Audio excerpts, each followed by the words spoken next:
Hello and welcome to this video on augmented triads in root position. At this point, if you've not watched the previous video on major triads, I encourage you to watch that video now, as these lessons are intended to be viewed in sequence.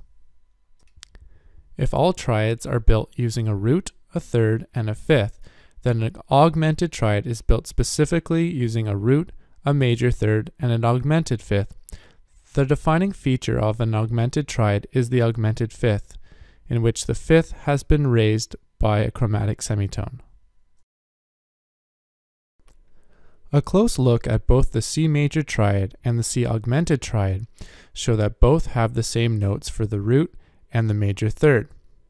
The key difference, however, is that the fifth has been raised by a chromatic semitone in the augmented triad. The G that is present in the major triad becomes a G sharp in the augmented triad. The difference sounds like this.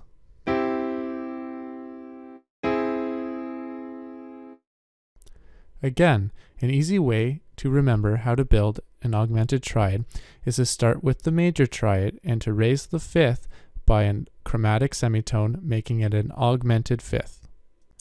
The next example we will look at will be the F augmented triad.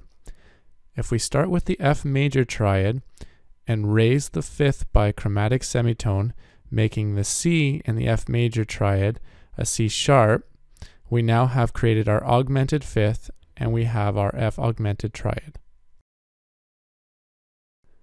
The last example of this video will be the D augmented triad.